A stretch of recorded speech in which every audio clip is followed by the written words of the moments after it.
Bem-vindo a mais um episódio do Costa Cast. Hoje, de verdade, feliz demais de ter aqui um amigo, companheiro, irmão, eu diria.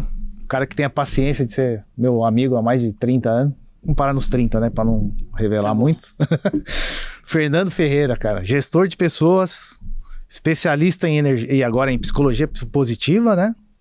Legal demais. Triatleta, pai de família, palmeirense, sofredor. Mas meu companheiro de infância, eu diria, né? Porque a gente nem era adolescente, era criança mesmo. Porque a gente tinha banda de rock aí nos tempos áureos. Que não se espalhem as fotos dessa época.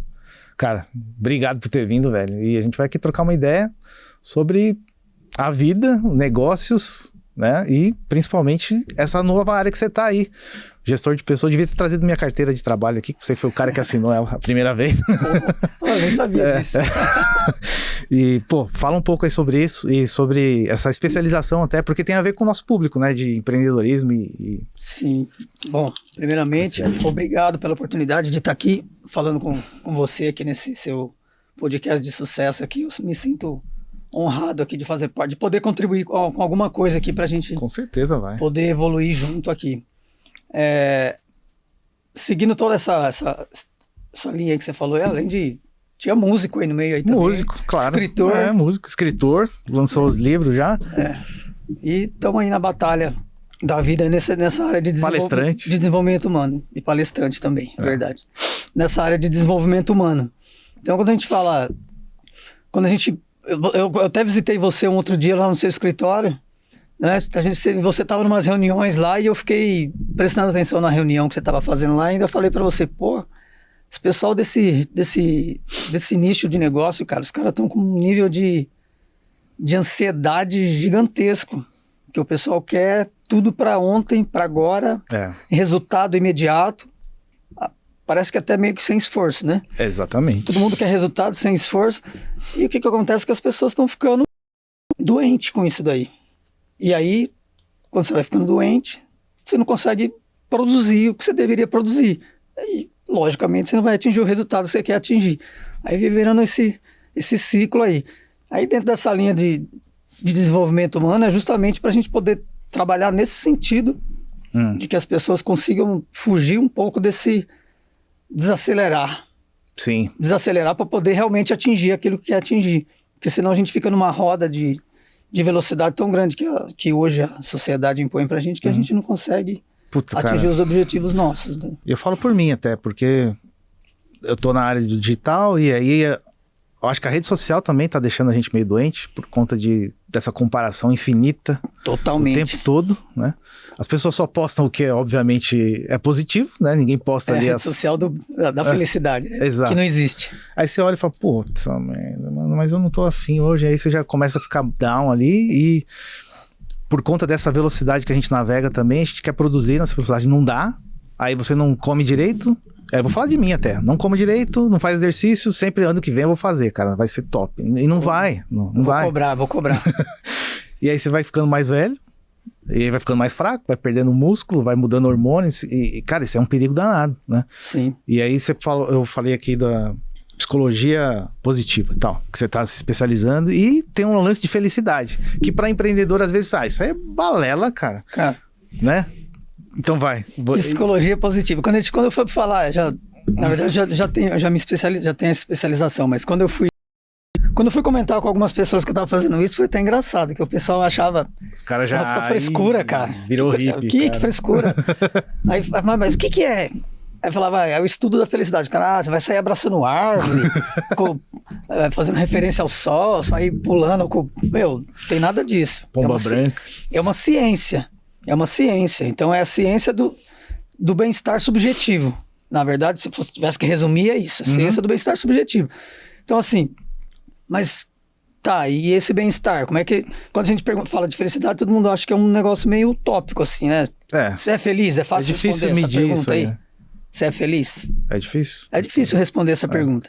Mas a gente pode analisar em que estágio que a gente está. Que nível de felicidade a gente pode atingir e que nível de felicidade que a gente está.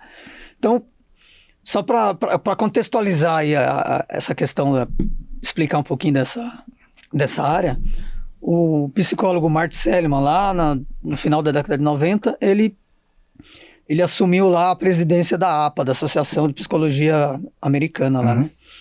E aí ele começou a revisitar a missão da psicologia em si lá. Aí ele começou a revisitar a missão da psicologia, então a primeira missão da psicologia é tratar da saúde mental, das doenças mentais. Aí ele olhou lá e falou, tá legal, estamos cumprindo esse papel aqui com excelência aí durante toda a história da psicologia, então isso aí tá legal. Aí ele começou a revisitar outras missões, e uma das missões era identificar e promover talentos. Aí ele falou, sei, né? Acho que não estamos... A psicologia não está trabalhando muito em cima disso. E aí eles começaram a pensar o que poderia fazer para atingir essas áreas. E aí ele escreveu um livro lá que chamava Felicidade Autêntica, e depois ele escreveu um outro livro que chamava Florescer. Esse Felicidade Autêntica, a base dele é sobre a felicidade como satisfação na vida. E o outro, que é o Florescer, a base é a saúde no bem-estar. Que aí ele coloca o conceito de PERMA, que é um conceito de os pilares do bem-estar, segundo a teoria dele. PERMA, você diz P-E-R-M-A. Isso. Tá. Mas é em inglês, né? Tá. É em inglês. Depois você me pergunta o que é que a gente fala. Eu quero saber, pô. Eu vou até anotar aqui. Explica aí o que é cada letrinha dessa daí. Mas são os pilares do bem-estar. Então aí, a partir desses dois estudos, esses dois livros que ele publicou, juntamente com mais um outro psicólogo lá, que era é um nome meio estranho de falar, Mihaly Csikszentmihalyi. E eles iniciaram esse movimento de psicologia positiva. Porque qual que era a ideia? É não tratar da patologia, não tratar da doença, porque o papel já estava sendo feito. É tentar evitar. Tratar da potencialidade das pessoas. Então, assim, pega aí a gente veio da escola pública. Foi isso? Qual que é a estrutura da escola pública, por exemplo, até hoje? Ninguém foca na potencialidade de ninguém. Só foca no que é ruim. Nunca foca no que é bom. Então, assim, se você é ruim, você nota 4 em matemática, o cara te esforça para você ser 5 e passar. Mas se você é nota 9 em física, ninguém quer que você seja um baita de um físico e que você seja nota 20 em física ou um excelente naquela área. Ninguém se preocupa com isso daí. Verdade. Então a pessoa só quer que você seja um mediano. Então você nunca vai ser excelente naquilo que você pode ser excelente. Você sempre vai ficar na média. Que é o que se acontece. Ele tira essa nota alta em física e 4 em português, ele é burro ainda. Aí ele é burro, isso. E aí você foca só no que é negativo, no que tá ruim, mas não foca no que tá bom. Tem que focar, tem que trabalhar o que tá negativo também? Lógico que tem. Você tem que... Mas você nunca vai ser um nota 9 em matemática. Mas se você se esforçar, trabalhar ali, você vai ser um nota 6, 7, tá tudo certo. Mas você poderia ser muito mais na física, se o exemplo foi esse, do que se você ficar estacionado ali e não desenvolver isso. Então, essa é uma das ideias, de focar nesse desenvolvimento. Para a gente explicar, acho que tem um desenho fácil para entender isso, o que é. Se você presta sua caneta aqui, ó, ela vai ser um exemplo bom de explicar. Quer desenhar, hein? Se você pegar isso aqui como um termômetro de temperatura. Termômetro de temperatura. A gente tem o 0 grau, que pode ser essa bolinha aqui, que é o meio da sua caneta, certo? E daqui para baixo é temperatura negativa, daqui para baixo temperatura positiva. Então, quando a gente traz para esse lado, a gente pode analisar os níveis de felicidade e bem-estar. Então, eu posso ser feliz ou ser sem ser infeliz? E aí? Tem relação uma coisa com a outra? Eu posso não ser feliz e não ser infeliz? Não sei se eu entendi. Eu posso estar aqui no meio. Se eu estou na temperatura 0, eu não sou feliz, neutro, mas eu também não sou infeliz. Sim. Eu tô... Sim. Tá tudo certo, tá bem, mas eu não sou uma pessoa que eu me considero feliz, nem sou uma pessoa que eu me considero infeliz. Então, quando eu vou descendo a régua aqui, quando eu vou descendo essa temperatura aqui para baixo, eu tô -1, -2, -3... A psicologia positiva já não pode trabalhar aqui. Aqui quem tem que trabalhar é o psicólogo, porque já é uma patologia. Eu posso estar com uma crise de ansiedade, uma depressão. O psiquiatra mesmo. O psiquiatra é uma doença já. Então já tem uma patologia aqui. Então não é aqui que a psicologia vai trabalhar, a psicologia positiva vai trabalhar. Porque aqui eu já estou trabalhando no que é disfuncional. Eu quero trabalhar no que é funcional, que é daqui para cima. Potencializar mesmo. Potencializar. Então, se você está aqui nesse 0, eu posso te levar para o 1, para o 2, para o 3, para o 4, para o 10, para o 20, aumentar os seus níveis de felicidade. Quando a gente fala sempre de felicidade, que parece esse negócio da utopia, mas se você for falar o que todo mundo busca, o que você busca? O que você quer da sua vida? Por mais que você fale que é dinheiro, não é dinheiro. Nunca é. O dinheiro faz parte? E aí eu te Pode pergunto, fazer. E traz felicidade ou não? Essa é uma boa pergunta. Eu vou te falar já assim que eu terminar essa explicaçãozinha aqui. Então, quando você vai trabalhando aqui, aí, quando você gera, você tá no neutro, eu gero algo que te faz bem, o que te traz isso? Uma satisfação. Se eu te gero satisfação, eu te gero bem-estar. Sim. Você vai estar com bem-estar. Quanto mais bem-estar for gerando e você vai aumentando esse nível, você vai aumentando seu nível de felicidade. Você vai sendo mais feliz. Justo. Aumentou o nível de bem-estar, aumentou a sua felicidade. Então, é trabalhar do 0 para cima, não do 0 para baixo.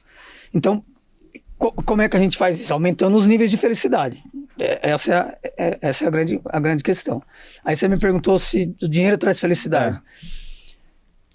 Mais ou menos, depende. Eu estava até... esses dias eu estava conversando com um vizinho de condomínio lá, que é farmacêutico. E eu moro numa região, posso dizer assim, que é uma região privilegiada. Né? Você é rico, né, cara? Eu moro numa região que é privilegiada de classe social, por exemplo, né? Eu moro na Alphaville. Então, assim, a gente estava conversando lá, o farmacêutico, aí a gente estava falando realmente sobre saúde e sobre depressão, sobre doença, sobre essas questões aqui. Eu falei, vamos fazer uma pesquisa rápida agora aqui. Nós dois aqui, vamos fazer um estudo. Um estudo entre nós dois. Vamos pegar no nosso quarteirão aqui, do nosso condomínio. Vamos elencar o que cuida da doença e o que cuida do bem-estar e da saúde. Aí a gente elencou que no nosso quarteirão, o quarteirão, existiam 8 farmácias. 8. E quantas coisas que tinha que cuidava do bem-estar? Tinha uma, que era a academia do nosso prédio. Só. E ainda é algo que você que tem que ir lá. Vocês tentaram cavar ainda, né? Isso, Então, assim, a doença está muito mais enraizada do que o cuidado com a saúde. Porque a indústria também quer isso. Né? É mais lucrativo. É mais lucrativo ter doente do que ter... Só que assim, quando você... Aí você me perguntou se o dinheiro traz felicidade. Aí a gente conversando sobre isso, aí eu questionei qual é o ticket médio aqui dessa região, dessas farmácias. Aí ele falou assim... Aí ele estava me explicando, ticket médio altíssimo lá, e qual o tipo de remédio mais comprado? Antidepressivo, na região mais rica. Aí eu falei, tá bom. Aí ele falou, e sabe qual é o ticket médio de Carapicuíba, que é uma região mais com uma condição mais complicada? Era 10 vezes menos do que o ticket médio de lá. E a medicação mais utilizada lá era analgésico. Então, assim, eu vou te falar, dinheiro traz felicidade. Nós estamos falando que a população rica está se medicando contra a depressão. E tem um monte de milionários com depressão. Então tem um monte de gente rico que está doente. Então não tem essa relação. Não tem muito essa relação. Pode trazer em alguns momentos, em algumas coisas que algumas metas que você está querendo, tudo, mas não necessariamente é o principal. Tem uma pesquisadora também, que ela é da Universidade da Califórnia, Sonja, o nome dela é meio estranho, Sonja Lyubomirsky é o nome dela. Vamos tentar colocar esses nomes aí. Sonja Lyubomirsky é o nome dela. Ela escreveu um livro que se chama Ciência da Felicidade. E ela fez uma pesquisa, e publicou cientificamente.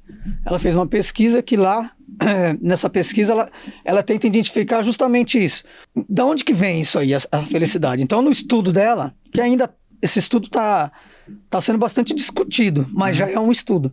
No estudo que ela fez, com uma pesquisa gigante lá que ela produziu, o resultado dela foi que 50% da sua felicidade é genética. 50%. Putz. 10% é situacional. É da sua situação, então o dinheiro está aí dentro. se você nasceu rico ou se você nasceu pobre. Então você pode estar mais feliz porque depende você até da região está mais que você feliz nasceu. porque você é rico. Então, depende da situação, é uma coisa que talvez você não controle. Por exemplo, você é apaixonado pelo calor, mas mora lá na neve. Cara, você não está feliz em morar lá. Se você mudar e for morar numa região que é quente, seu nível de felicidade vai aumentar. Sim. Então é algo que talvez não dependa tanto de vocês. Depende se você mudar, mas não é algo que você controla tanto. E os outros 40% depende da sua ação, do que você faz, que eleva o nível de felicidade. Então, às vezes a pessoa fala, mas eu não sou feliz. Pô, tem 40% aí que é culpa sua. Que é culpa que Agora, é esse bastante 50 coisa. genético aí assusta também, né? Porque você não tem condição de fazer nada em relação a isso. Não. E a gente acha que a gente é único, mas a gente é único, Por isso mas que ainda há uma discussão desse estudo, que pode não ser exato, mas 50, já dá uma boa... mas é uma boa métrica já para você. Então, pô, vamos supor assim, então, já, ó, que você, Fábio, veio de uma família zero de felicidade. Então, você veio com o seu 50% ali zero. Uhum. Então, você já está ali numa perca de 50%. Mas você tem mais 50% para trabalhar. Uhum. Então, você não pode falar que você não tem condição e nem ter chance de ser feliz. Você acha que um morador de rua pode ser feliz? Pode. Pode. Eu acho que tem muitos que são. E eu fui perguntar para alguns. Eu parei outro dia embaixo da ponte ali e perguntei se eu podia conversar. E os caras, não, beleza. É mesmo. Aí eu fui lá. Tem que documentar isso aí, bicho. E fui conversar com. Acho que tinha um grupinho de 6 mais ou menos lá. Fazer um canal disso, pô. Presidente Altino ali na ponte ali que vai para Osasco. Pô, tua terra, né? Aí eu parei ali e fui perguntar e fui conversar. E aí eu perguntei pra primeira pessoa, que era uma mulher, e aí ela falou que ela não era feliz, que pra ela era o caos tá ali. Então ela contou várias situações de vida dela, então tudo que ela relatava, ela estava numa infelicidade tremenda. Então ela já estava numa depressão, né? Ela estava numa doença já, que ela precisaria de um tratamento, de ajuda, de outra.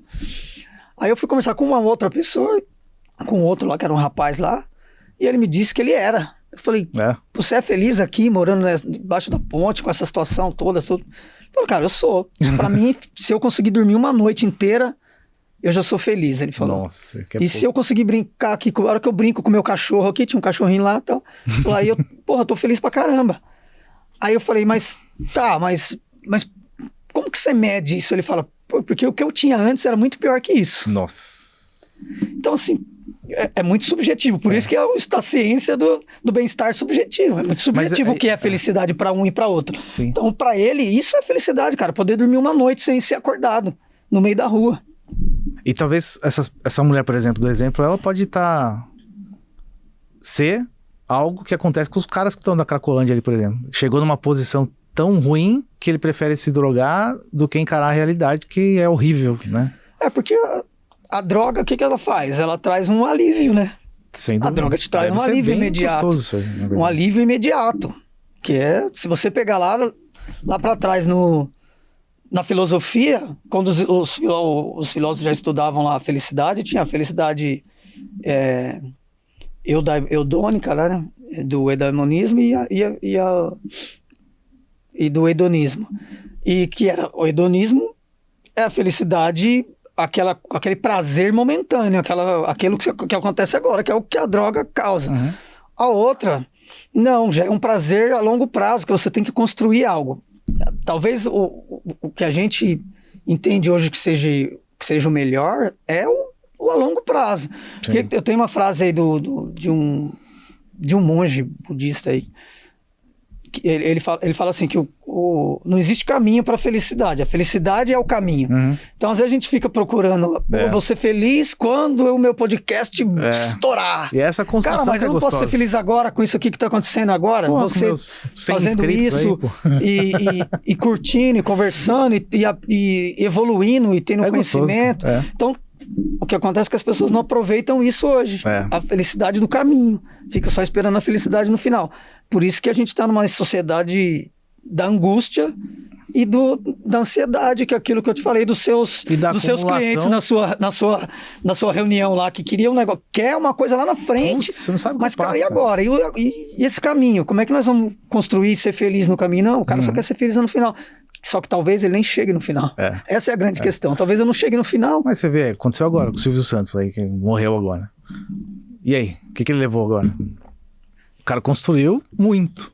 Mas no final, acho que com a idade vai chegando um certo desapego também de entender que o caminho não é só acumular bens, cara.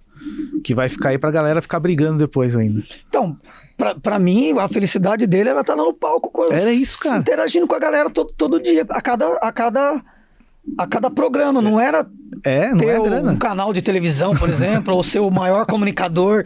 Talvez isso não era, ele não ficava com esse pensamento na cabeça, eu quero ser o maior comunicador do Brasil. Tanto é que ele não ostentava. Cara, ele nunca falou isso. Ele nunca falou isso. Ele sempre tratou isso com uma humildade tremenda. Mas a felicidade dele era o dia a dia com o auditório dele. Aquilo era a felicidade dele. Então era o caminho dele. Que ele fez um caminho fantástico, né? Pô, sem dúvida. Incrível, né? E aí, esse lance de construir felicidade, beleza. E aí, imagina que você vem de uma família que não te proveu isso. Aí você vai ter que trabalhar daqui a pouco.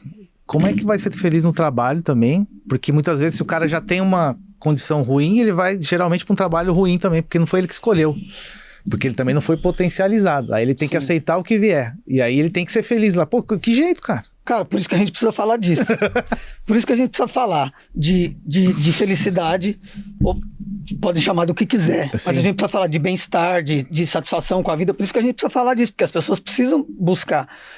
Se você pegar hoje, a doença que mais afasta no mercado de trabalho é a depressão, a que mais afasta. Os dados do INSS é de 2021, 30% dos afastados é por depressão, 9% por crise de ansiedade. Se você pegar o CID de doenças mentais, 79% dos afastados no INSS é de doença mental. 79%, cara. É muita coisa. Então o que nós estamos criando? Nós estamos criando uma sociedade doente. Só que isso, qual que vai ser o impacto disso daqui para frente? Se quem estava ficando doente, se são as pessoas que eram mais velhas. Mas agora a juventude já está ficando doente também. Mano. Então, que sociedade que a gente está criando daqui para frente? Se eu pegar e for pensar, sei lá, daqui a 30, 40, 50 anos, cara, nós vamos estar...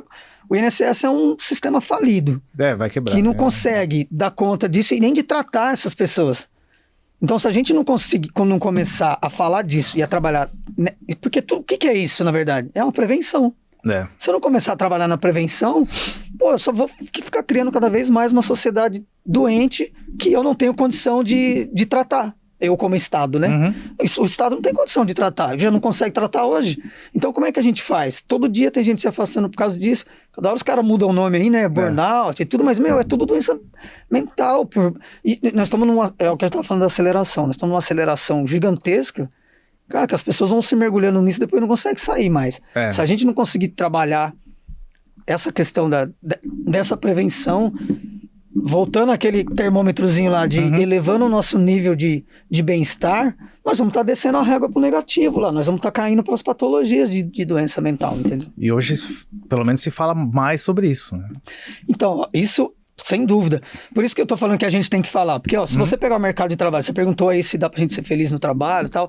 Se você pegar o mercado de trabalho há um tempo atrás, se você voltar no tempo, ninguém falava de segurança no trabalho. Morria um monte de trabalhador, cara, torto direito, ninguém tava nem aí. Entendeu? E aí, com o tempo, alguém começou a falar, tem que ter segurança, tem que ter segurança. Aí foi vindo. Hoje as empresas trabalham numa área de segurança gigantesca, ainda tem acidente aqui ou ali, tem, mas é muito menor do que acontecia no passado, porque em algum momento alguém se preocupou com isso. Antigamente, ninguém falava em ginástica laboral. Ninguém, se você pegar 20 anos atrás, cara, quem que falava em ginástica laboral? Ninguém fazia, que já é alguma coisa, que hoje as pessoas já falam. Ninguém falava em saúde mental, que só foi falar depois da pandemia. Porque depressão era meio frescura, né? Frescura. Tudo era frescura. Na verdade, saúde mental foi falado depois da pandemia, mas todo mundo já estava doente. Você fala, depois da pandemia teve um problema de saúde mental. Teve nada, já estava antes. Esses números aí que eu te falei do INSS aí, tem número de 2019, 2018, entendeu? Que já era antes da pandemia. Então, antes as pessoas já estavam com isso. É que ninguém falava. Aí as pessoas começaram a falar um pouquinho mais, começaram a falar um pouquinho mais, e é ótimo. E agora a gente tem que ir nessa linha que eu penso assim, que tem que ser um lance de saúde integral. Esse que eu acho que que seria a melhor coisa para a gente poder trabalhar, que é saúde integral nas 3 áreas, né? É o físico, mente e espírito. Se a gente conseguir um equilíbrio aí nos três, a gente consegue até uma longevidade maior aí. Tá? E assim, a gente que veio com qualidade, né? Porque você quer viver mais ou quer viver bem, né? Eu quero viver mais e bem. Se for pra viver mal também... Eu quero que a gente consiga desbloquear a skin lá de velho, né? Bonezinho lá na pracinha. Mas a gente veio do analógico e a gente, vai falar, a gente viveu do 0 aos 20 e poucos, sem internet, sem nada disso. A molecada que nasce hoje já com internet e rede social, aquilo é a normalidade pra ele. Então você vê moleque de 12, 13 anos pulando do prédio, cara, porque sofreu bullying virtual. Isso pra nós não existia, cara. Saia na porrada e acabou. Sempre foi o baixinho, né? Nunca tive problema com isso. Cara, isso aí mostra que realmente o digital e a forma de convívio das pessoas, a sociedade de hoje, ela é perigosa, cara. É perigosa e a comparação é muito grande. Mas vê, ó, você tá falando o meu filho mais novo lá, tem 6 anos. Eu tava escutando a música no rádio esse dia no carro, no Spotify, e aí entrou no comercial que tem 30 segundos. Ele já ficou irritado porque tinha comercial. Na nossa época, a gente tinha que assistir uma televisão, você aguardava 10 minutos de comercial para começar a programação, e você assistia. Você até gostava do comercial, você identificava o comercial. Por quê? Ele já tá nesse nível de aceleração tão grande que ele não suporta 30 segundos de comercial. Nós estamos falando de uma criança de 8 anos, de 6 anos. Não suporta 30 segundos de comercial. Como é que vai... Aí eu tava questionando justamente isso. Como é que vai ser pra frente, para as outras coisas que ele tiver que ter paciência para esperar um processo acontecer, para ele construir algo? Como é que vai ser? A pessoa, ou ela realmente entra numa crise de ansiedade gigantesca, ou ela começa a criar 1 milhão de medo, ou ela desiste. E aí vira doença de travar mesmo, né? E aí... Porque a gente não consegue mais ouvir um áudio numa velocidade normal. A gente quer passar... Não consegue. Já tem gente assistindo série. Você áudio em 5, você pega o áudio do WhatsApp aí, multiplica. Assistindo série em 2 vezes, cara? Não dá. Então me fala de você, da tua experiência pessoal até. Como é que você navega na internet? Quanto tempo você fica nas redes sociais por dia? Em média. Sem mentir, hein? Cara, não fico muito não. Eu fico pouco tempo. Rede social, só olho um pouco à noite. Na minha área de interesse só. E muito pouco. Eu prefiro mais assistir a coisa específica e procurar um vídeo ou um podcast de algum assunto específico. Já vou lá, assisto e saio. Mas assim, rede social mesmo, de ficar horas lá, dedinho rolando pra cima lá, eu não fico muito não. Eu não tenho... E você controla os filhos? Eles nem têm celular. Boa. Enquanto eu puder não ter, eu não vou... Eu vou segurar. A gente tinha um compromisso em casa de não ter nem o videogame, pra você ter uma ideia. Mas não deu. Fomos vencidos por isso. Porque você olha... O videogame desenvolve a criança. Mas olha o que acontece com o videogame. Nós estamos falando com o videogame também. Na verdade, é tecnologia. Nós estamos falando disso, dessa aceleração da felicidade como é um prazer, você desfrutar das coisas.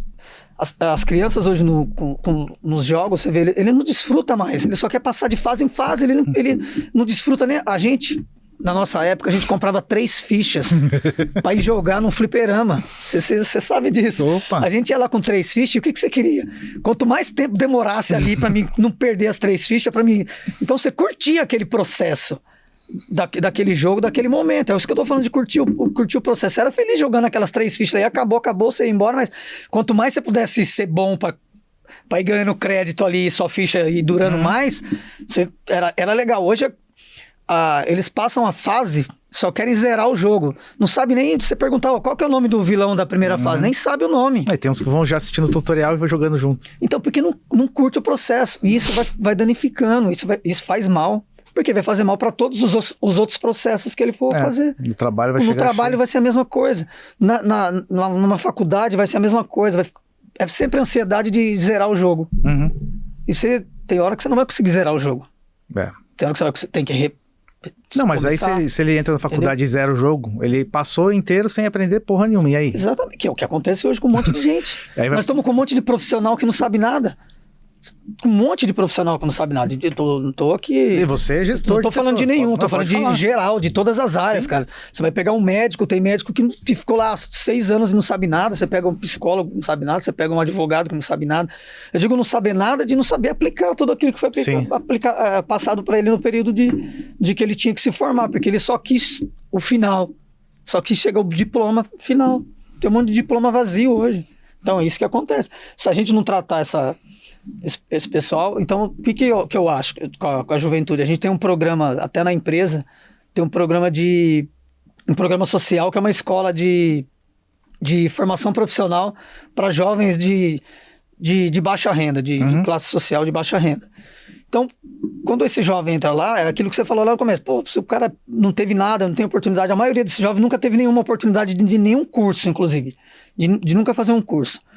Quando entra e a gente começa a trabalhar essas questões, que é trabalhar a potencialidade, que ele nunca, que ele falou, caramba, nunca ninguém falou isso pra ele, que ele tinha um potencial, ele nunca enxergou potencial nele, porque nunca ninguém falou que ele tinha, sempre estão lá tentando dele ser a nota 4 para nota 5, mas nunca ninguém falou. E a gente começa a trabalhar o potencial, aí, cara, esse cara começa a ver que, eu posso ser mais do que a minha família, do que meu pai, do que minha mãe, eu posso tentar algo diferente daquilo que tá lá, daquilo que infelizmente eles não tiveram a chance que ele tá tendo, então ele começa a ter enxergar isso, e a gente trabalha muito o autoconhecimento, para que ele consiga realmente desenvolver e aí trabalhar numa área que ele essas potencialidades e se encontrar e achar a área que ele... E aí vocês também dão chance de ele trabalhar lá? Ele tem chance de trabalhar também, participa de processo seletivo, a gente tem vários vários jovens desses que trabalham com a gente hoje, que já estão formados. Hoje a gente está na 14ª turma lá, a gente já formou gente, legal, já tem aluno que hoje é advogado, é engenheiro, e já trabalha em nível até de gerência. Então, é gratificante você ver a transformação que acontece. Simplesmente trabalhando o autoconhecimento para que ele atinja esses níveis, porque daí, Fábio, é muito simples assim, ó, se você tá bem, você não vai produzir mais. Claro, pô. Você vai produzir mais. Você vai conseguir produzir as coisas que você precisa produzir para sua vida. Agora, se você tá mal, automaticamente o seu rendimento vai ser menor. Então, o que a gente tenta é justamente trabalhar isso para que a pessoa esteja bem, para que ela consiga produzir, render mais e com isso evoluir, que esse é o grande, é a grande missão nossa na vida, evoluir. Posso até falar que a gente vem de família mais simples também, não tem aquela preparação dos pais, né, do tipo, o que você quer, cara? O que você quer fazer? Vou te ajudar, qual caminho você quer seguir? Humanas, exatas, os caras nem sabem o que é isso. E aí esses meninos também... Hoje eu acho que até tem um pouquinho mais do que na nossa época. Na nossa época, nossa mãe, nosso pai só queria que você precisa armar um trabalho. Você tá trabalhando Trabalhando do quê? Cara, eu tô no lava rápido. Porra, tá beleza, trabalhando, tá trabalhando. É isso aí. Porque não tinha um pensamento a longo prazo, porque era tudo muita dificuldade. Era muita dificuldade, então o que você precisava era trazer a renda para complementar a comida. Hoje, como as coisas melhoraram um pouco mais socialmente falando, então a família ainda consegue, família ainda consegue suprir um pouquinho mais, e aí a pessoa consegue ir pensar no que ela vai fazer e estudar para aquilo. A gente não tinha tanta essa visão, né? Porque até pela sociedade e não tô julgando, cresceu, não. Né? Foi o que trouxe a gente até aqui, tá bom pra caramba. É o que trouxe a gente até aqui, exatamente. E me diz o lance do esporte, cara, porque hoje tu é triatleta, né? Sim. O quanto isso te ajudou a ter essa disciplina e pensamento sistêmico e ajudou a pensar de levar a vida para outros caminhos, né? Porque o esporte também, quando você tá correndo ali por horas, imagino que o teu cérebro tá muito ativo, né, cara? Cara, você falou a palavra aí que eu acho que é a chave, que é a disciplina. Eu acho que a primeira coisa que o esporte ensina a gente demais é ter disciplina. E tudo que você quer fazer para ter sucesso, para atingir um objetivo, se você não tiver disciplina, o caminho vai ser muito mais difícil. Você pode chegar lá? Até pode. Mas o caminho seu vai ser muito mais difícil do que se você tiver disciplina. Então, quando você tem disciplina, o esporte ensina isso. Se você tem disciplina, não é fácil fazer esporte. né? Não é fácil você levantar de manhã. Eu treino 4h30 da manhã, acordo 4h30 da manhã pra treinar. Eu já tentei, já não deu não. Eu começo a correr 5h20 da manhã. Fui correr Já com tem um ele, monte de gente que já tá correndo lá. Consegui fazer uma São Silvestre com ele aí já. Mas ó, ele já fez quantas? São Silvestre eu fiz 18. Nossa. Viu? Mas, e aí, essa questão do esporte, a gente aprende muito isso. Eu faço triatlon hoje, que ainda é mais complicado, porque eu tenho que dividir o tempo em 3 modalidades para treinar, né? Ainda tem família, ainda tem trabalho, ainda tem estudo, tem um monte de coisa, e você tem que dividir o tempo. E quando a gente vai para a questão da disciplina, o esporte é difícil, mas disciplina gera hábito. E hábito gera rotina. Você vai trabalhar todo dia e aí você fala, mas você não vai trabalhar todo dia? Vou. E é o quê? É uma rotina. Cara, mas você não vai? Mas se eu começar a criar essa disciplina, e essa disciplina virar um hábito de todo dia eu acordar 4h30. E no frio, chovendo? Cara, põe uma blusinha e vai. Põe uma touca, põe uma luva, corre que esquenta. Não tem tempo, não tem frio, não tem calor. Você não trabalha no frio, você não trabalha no calor, você não trabalha na chuva, você não trabalha no sol, você trabalha. Você sai para trabalhar, porque é só rotina. Então, se você conseguir fazer isso com a sua rotina, que é a disciplina, se torna hábito, hábito se torna rotina. Você consegue que esse processo fique mais leve. E aí, cara, você automaticamente... Mas aí você tem que mudar também. Não é só isso. Você tem que... Tem que romper a parte do sofrimento, né? Você tem que mudar... que eu tô dizendo assim, você tem que abrir mão de algumas coisas. Então, sempre para você conseguir alguma coisa, você tem que abrir mão de outra. Então, assim, se eu vou acordar 4h30 da manhã, eu não posso ir dormir meia-noite, igual eu dormia antigamente. Eu tenho que ter um horário para dormir, senão eu não consigo acordar. Então isso também é disciplina. Então eu tenho que dormir 10 horas da noite para mim poder acordar 4h30 da manhã. Se eu for dormir meia-noite todo dia, é óbvio que vai chegar uma hora que eu não vou conseguir mais, entendeu? Então a gente vai fazendo essas mudanças, esses ajustes, abrindo mão de algumas coisas pra gente conquistar outra. E aí o esporte te leva para todas essas questões aí. O esporte gera uma satisfação gigantesca da gente. Verdade. Toda vez que você consegue construir aquela meta que você colocou para você, eu vou correr mais rápido do que eu na última. Gera uma satisfação tremenda para você. Fora que gera dopamina. Né? Então, assim, o convívio, as relações que você forma dentro dos grupos. Sim. Cara, e outra, um ambiente saudável. Nós estamos falando de saúde. Você muda tudo. Então, eu tô fazendo várias coisas, eu tô cuidando. Então, você acaba mudando várias coisas. Você muda a alimentação. Porque, cara, você não vai conseguir comer as coisas que você comia, que você sabe que não é legal, para fazer o seu esporte, que você não vai conseguir ter o rendimento que você quer. Não tô falando de ser um mega esportista, um fera e ganhar tudo, porque eu não sou esse. Eu só sou uma pessoa que participa e que faz lá o esporte. Então, gera muita quebra de... sabe aquele negócio de limite? Cara, eu quero ir no meu limite, quero superar. O próprio limite, né? Não é superação. Vou contar uma história aqui pra você de superação. Dessa questão que o esporte pode gerar e é bom pra nossa vida. A gente fala aqui de emoção, de satisfação com as coisas. Quando eu fui fazer triatlon, por exemplo, aí eu fui fazer porque, cara, eu fui assistir uma prova e aí eu vi a energia que tinha ali naquela prova, naquelas pessoas que estavam fazendo, aquele sentimento, aquela emoção, tudo aquilo que estava rolando ali. Eu falei, cara, eu quero sentir isso aí que esses caras estão sentindo também. Porque eu tô vendo uma coisa diferente aqui, uma vibração diferente, uma energia diferente. Eu quero sentir isso daí também. Então, como é que eu vou fazer para sentir isso daí também? Tô vendo todo mundo feliz, cara. Todo mundo... Cara, a pessoa tá maravilhado com aquilo que ela tá fazendo. Eu também quero isso daí. Eu falei, beleza, vou fazer. Já corro. Legal, só comprar uma bicicleta. Nossa. Boa, vamos lá. Comprei a bicicleta e agora é só nadar. Aí... E você tinha fobia de água, né? Aí eu falei, só nadar, mas não sei nadar, né? Aí, não sei nadar, então tem que aprender a nadar. Aí fui aprender a nadar, entrei lá na escola e tal.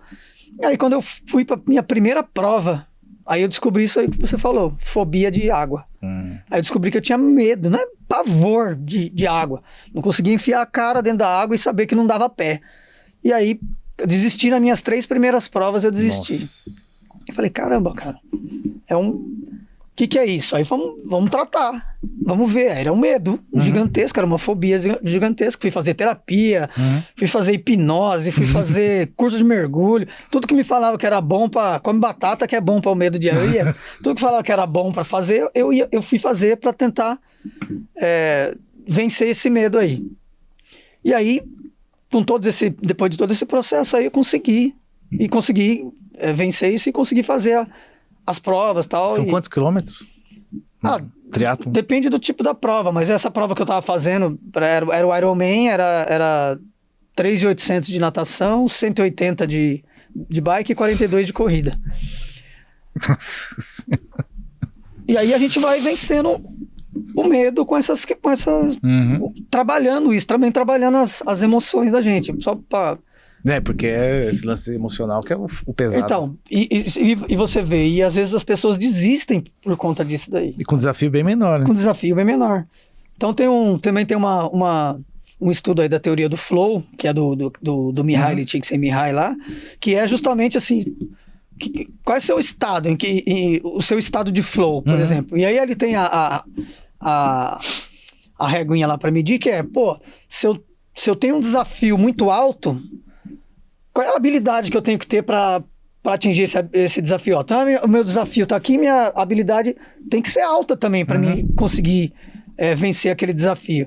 E o que acontece é que as pessoas têm um desafio alto e a habilidade baixa, nunca vai conseguir, vai gerar vai ficar ansioso, vai gerar medo, vai gerar pânico, não vai conseguir, porque não tem habilidade para aquilo. Aí você tem que desenvolver essas habilidades para você, ou diminuir o seu desafio, a sua meta. Isso entra a parte do empreendedorismo também. Então, e tudo isso você pode trazer para dentro do empreendedorismo, para a sua própria vida, para os seus desafios aí profissionais e tudo aquilo que você quer fazer. Então eu tive um episódio aí em junho, agora eu fui fazer uma prova lá no Rio de Janeiro, era um 70.3, era um meio Ironman desse daí. Cara, eu tinha treinado pra caramba, tava legal, beleza, tinha treinado bem, eu tava legal pra prova, eu fui... você me perguntou, você acabou com esse seu medo de... Não acabei, o medo ainda existe, mas eu só consigo vencer ele. Cara, eu fui fazer a prova, nadei no dia anterior lá, aí vi o mar tava legal, eu falei, tá beleza, amanhã vai ser show. Chegou no dia seguinte, tinha virado todinho o mar. Tinha virado, tava o mar balançando, aquela coisa toda de... Aí eu falei, entrei na água, quem apareceu? O medo. Aí falei, caramba. Aí, cara, foi um negócio muito interessante que eu fiz, pra mim, que eu chamo foi o diálogo com o medo. Eu fui falando com o medo o tempo todo ali dentro da água. Porque o medo ficava tentando me fazer parar, ficava só falando pra mim, acho que você não vai conseguir não, cara, não vai parar. Olha como é que tá isso aí. O mar tá mexido pra caramba, cara. E mar escuro. Mar escuro, porque a gente largou... Acho que era 5h40 da manhã, tava escuro ainda lá. Não tinha nascido o sol ainda. Cara, e só escutando isso, né? Cara, você não vai conseguir não, tá muito mexido, tá muito zoado, tá muito complicado. Eu nadava e não saía do lugar, e a correnteza dando uma puxando ainda, aí eu não conseguia evoluir. Cara, aí falava, não vou parar não, cara, vou continuar, não vou parar, vou continuar. E fui nessa. Até que cheguei perto de um dos staffs da prova, que tava com um caiaque. Levantei, porque isso tava me travando a minha respiração de uma forma que eu tava entrando em pânico de novo. Aí subi assim, cara. Aí o cara do caiaque falou pra mim, você quer desistir? É o diabinho. Não... Aí eu falei, o cara do caiaque falou, você quer desistir? Aí eu falei, só que eu tava sozinho. Eu falei, só se ele desistir também. O cara falou, ele quem? Aí eu falei, o medo. Aí ele falou assim, então vai, cara. Eu falei, então vamos, então eu vou. Cara, e fui. Quando chegou no final, muita dificuldade eu passei mesmo, que tava muito difícil lá o mar. Quando eu cheguei no final, que eu saí da água, aí eu falei, agora você fica aí tomando sol aí na praia do Rio, que eu vou pedalar e correr. E assim que a gente tem que encarar, cara. Aí tudo bem, porque aí já não tem essa fobia de nada disso. E a gente vai encarando isso, mas o que eu tô dizendo é que a gente pode trazer isso pra vida, pros medos da vida também. Pros negócios também. Pra tudo, entendeu? Muito bom, cara. Pra gente se superar e isso gera satisfação, que gera bem-estar. E crescimento. Que gera crescimento, que gera evolução. Que gera felicidade. Então o que a gente precisa fazer? Falar, qual que é o segredo? Cara, é procurar fazer o que mais te gera bem-estar cada vez mais.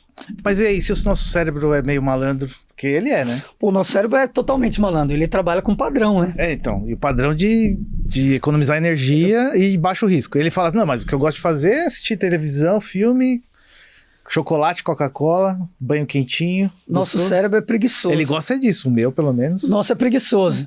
E então ele tem um padrão dele que você estabeleceu, esse padrão da preguiça. Então, mas aí tem que quebrar, né? Tem que quebrar. Então, e a gente tem que justamente ir trabalhando isso, entendendo qual que é o nosso potencial, do que a gente pode fazer, do que a gente gosta, o que faz bem, o que me faz bem para me conseguir ir mudando e treinando ele. O cérebro também a gente consegue treinar. Eu posso treinar, mudar esse padrão. Eu posso mudar esse padrão. Eu faço coisas hoje que eu não fazia antigamente. Por quê? Porque eu mudei o padrão. O padrão de... O meu gosta de conforto, assim. De verdade. Até esse podcast aqui, todo dia eu chego aqui falando pra ela, não podia cair um meteoro aqui, os caras falam que não deu certo, que não vou gravar. Porque é uma barreira de resistência que ela vem o tempo todo, quando é algo fora do normal, né? Então, pra começar, você imagina como é que foi. Mas depois que começa, é tesão, né? Você quer continuar. Então, tem que pegar esses padrões e tentar fazer isso com exercício, por exemplo. É porque toda mudança dói. Dói. Toda mudança dói. E gera um sofrimento. E o cérebro não quer. E você não quer. E isso, o cérebro não quer que você sofra. Então, tem uma frase que eu gosto muito, que eu falo assim, que a dor existe, mas o sofrimento é opcional. Boa. Então, assim, quanto que eu quero sofrer com isso daí? Pra qualquer coisa, pra qualquer área. Quanto que eu quero ficar nesse sofrimento? Eu sei que eu quebrei meu braço aqui agora. Existe uma dor? Existe uma dor. O que eu tenho que fazer? Nada. Então eu vou esperar ele gangrenar e cair e não vou fazer nada. Então, eu tô sofrendo com essa dor. Então o que eu posso fazer? Tratar. Engessar, tomar medicamento para que eu saia desse sofrimento. O que acontece é que as pessoas vão se afundando no sofrimento eterno. É a questão da ansiedade. Eu sou ansioso com tal coisa, aí eu fico só pensando naquilo, só mastigando aquilo, algo que eu vou fazer daqui a 3 meses. Cara, eu vou só aumentando esse nível de sofrimento, ao invés de eu tentar diminuir. Me lembrou de algo, você é palestrante hoje, né? E quando você vai fazer palestra, você sofre ou não? Um pouquinho antes, ansiedade e tal? É um pouquinho, mas é porque eu tava te falando do flow. O flow é um estado, por exemplo, se você entrar num estado de você fazer aquilo que você gosta, em que você é bom. E você queria, né? Você é bom. O que você é bom? Pensa no que você é bom. Pensa em uma coisa que você é bom. Eu sou bom nisso. Cara, quando você faz uma coisa que você é bom e que você gosta, você vai entrar numa frequência tão diferente que assim, independe de questões... Se tá calor, se tá frio, se tá cheio a plateia, se tá vazio. Cara, você vai lá ver um cara cantando na churrascaria pra 2 pessoas e o cara tá fazendo um puta show dele. Mas é porque ele gosta, e ele é bom naquilo que ele tá fazendo. Então, assim, quando você tá nesse estágio, eu não sinto essa ansiedade toda, essa coisa toda. E a palestra, pra mim, me traz isso. Eu gosto de estar lá na frente falando. Eu prefiro estar lá falando pra 100 pessoas do que para uma aqui. Para mim é muito mais... Você tá falando para milhões de pessoas aqui da audiência. Mas aqui na sala é diferente. Mas eu prefiro isso. Eu me sinto bem. Então eu tenho esse... Teve um pouco de ansiedade para vir aqui? É confortável. Teve. Mas você quebra rápido agora. Para vir um pouquinho de ansiedade. O começo aqui tava meio ansiosinho aqui, mas depois já... O negócio de palestra eu perguntei porque eu tenho. Eu já fiz algumas e quando me chamam eu tento evitar ao máximo. Então, é algo eu gosto de fazer depois que eu faço. Mas ela causa um pouco de estranheza, eu quero tentar segurar. Fernando, é o seguinte, cara, você sabe que a gente conhece muito tempo, a gente ficar aqui 2 séculos falando. Eu tenho uma notinha que eu queria te perguntar e depois a gente vai ter que terminar, que tá acabando o tempo já. Cara, eu falo demais, né? Não, mas eu adorei, cara, é isso aí. Tudo que você falou aqui leva a um ponto básico aqui, que é uma revolução na educação, né? E aí, como é que vai fazer isso, cara? Não dá, mano. Cara, esse é o meu sonho. Esse é meu sonho. Eu, falando aqui da psicologia positiva, que a gente até não entrou mais nela aqui, mas tem uma das bases da psicologia positiva são as forças de caráter. Então, a gente faz um trabalho educacional aí que eu falei com esses jovens, baseado nas forças de caráter. Então, assim, quando os pesquisadores aí, o Martin Seligman e a turma dele aí estavam pesquisando essa questão de aumentar os potenciais, eles viram assim, por exemplo, pega lá o exemplo do termômetrozinho de novo. Para as doenças, eu tenho uma classificação, não tem? Não tem o CID. Quando você vai no médico lá, te dá uma testada, não tem lá CID, número tal. Eu descobri até que tem um CID agora pro cara que tá mentindo a doença. Tem isso também. Z000, se não me engano. Esse CID aí, onde tá fingindo doença. Então, assim, tem a classificação internacional de doenças. Então, você tem uma lista de todas as doenças. Classificaram, estudaram e classificaram. Aí também tem uma lista de todas as das doenças mentais, que é o DSM. Também é um outro código de lista de doenças mentais. Pô, mas a gente tem lista de tudo que é doença e não tem lista do que é bom. O que é bom? Aí falaram, pô, então o que é bom? Aí foram estudar, pesquisar filosofia, religião, sociedade, povos, tribos, tudo. Então chegaram nas virtudes. Então tá bom.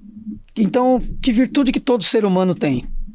Então, fizeram diversas pesquisas, e aí eles chegaram em 6 virtudes e 24 forças de caráter.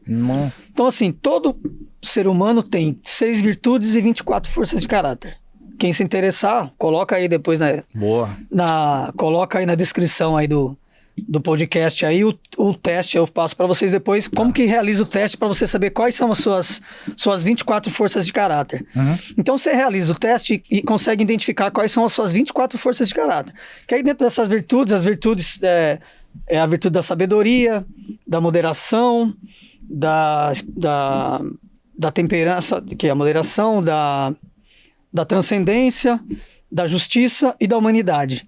Então, dentro dessas 6 virtudes, você tem 24 forças divididas entre elas ali. Por exemplo, criatividade, curiosidade, amor, generosidade, gratidão, esperança, critério, prudência. Então, você tem 24 forças. Quando você realiza esse teste, ele te dá o ranking das 24. Então, você pega as 5 primeiras, são suas chamadas forças de assinatura. Então, assim, é você. Isso é você, isso não vai mudar nunca. Essas são as 5 primeiras. Da 6ª até lá a 18ª, 19ª são as forças intermediárias que a gente fala, e as últimas forças ali, até a 24ª, da 19 até a 24ª, são as forças que a gente chama que são as forças que você não utiliza muito, ou quase não utiliza. Mas ó, lembra do nome que eu tô falando, é força. Não é fraqueza. Então, mesmo que ela seja a última, você fala assim, eu tenho a força do amor. Mas a minha força do amor é a última. Pô, então eu não amo ninguém? Calma, não é isso. Tem que entender, porque tem as forças correlacionadas que uma puxa a outra para cima quando você vai utilizar. Então, o que a gente faz? Você está falando de como levar isso para a educação. O que a gente fez nesse processo educacional aí? Levou um estudo de educação positiva para dentro desses jovens aí. Então, o que a gente faz? Eles preenchem esse teste, aí a gente pega o teste de todo mundo, entende quais são as forças, características de cada um, e a gente trabalha todas essas forças durante 24 semanas. Cada semana é uma semana relativa a uma força. Pô, legal. Essa semana vai ser a semana da criatividade. Então, nós vamos trabalhar tudo que é criatividade para a pessoa, mesmo que essa seja uma força última dela. Mas ela pode exercer. Se ela treinar, se ela estudar, se ela trabalhar aquilo, ela pode exercer aquilo. Tem gente que já tem a criatividade lá em cima. Sim. Cara, não tem dificuldade nenhuma de ser criativa, porque ela já é uma força de assinatura dela. Então a gente vai ensinando eles a trabalhar nessas forças para justamente ajudar no autoconhecimento deles. Então, quanto mais... Para que eu vou te dar conselho se eu não conheço você? Então, assim, como é que eu vou dar um conselho para mim se eu não conheço eu mesmo? Sim. Então, assim, o que a gente faz? É ajudar no autoconhecimento desses jovens aí. Então, quanto mais eles conhecer, mais ele vai conseguir entender para que caminho ele tem que ir. Então, e aí ele consegue também, através disso, ele consegue também entender um pouquinho do comportamento dos pais, das mães, da mãe, da família, porque o jovem é muito radical. Julgar, né? Isso, ele julga muito, mas ele nem entende a história toda, a bagagem, por que o pai age desse jeito, a mãe age daquele jeito, porque ele não entende a história toda, a bagagem toda. Aí ele começa a refletir muito mais sobre as coisas. Então a gente traz muita reflexão inclusive com o exemplo deles mesmo, trazendo os exemplos deles. A gente faz exercício toda semana, eles têm que levar para casa e observar pessoas agindo com aquela força, observar o que a pessoa acha dele agindo com aquela força, e onde que ele conseguiu ver, onde que ele conseguiu enxergar, para que ele consiga trabalhar isso quando ele precisar trabalhar. Eu preciso usar a força da criatividade, mesmo que eu não tenha, por exemplo. Então, o seu sonho era botar isso na educação. Exatamente, esse era o sonho. De todo mundo. Né? Por que não tem isso na escola? Por que a gente precisa falar de autoconhecimento para uma pessoa de 60 anos, que ela nem se conhece ainda? Por que eu não posso falar para o jovem, para ele aprender isso lá? Quando ele ainda é jovem, para que quando ele tiver 60, ele já está legal com o autoconhecimento dele. Já esteja trabalhando bem o autoconhecimento dele. Tem gente de 60 anos que você vai falar, o cara não se conhece. Não se conhece. Foi levando a vida. Foi levando a vida, exatamente. Então por que a gente não pode antecipar? Nós estamos falando de uma prevenção. Eu estou falando, por que eu não posso levar isso para a escola, para que a gente consiga já ir falando sobre isso lá, para que a pessoa consiga realmente trabalhar todas essas questões que eu estou falando é justamente para a gente trabalhar essa saúde integral. Porque se eu estou falando que eu quero um bem-estar, eu vou ter que cuidar do meu corpo. Se eu estou falando que eu quero um bem-estar, eu vou ter que cuidar da minha mente. Se eu estou falando que eu quero um bem-estar, eu tenho que cuidar da minha alma, eu tenho que cuidar dessas 3 coisas. Aí eu vou conseguir elevar esses meus níveis de bem-estar. O mercado de coach aí que ficou lotado, esses caras deviam ajudar a galera a fazer isso, né? Mas tem muito coach que nunca ouviu falar disso, tenho certeza.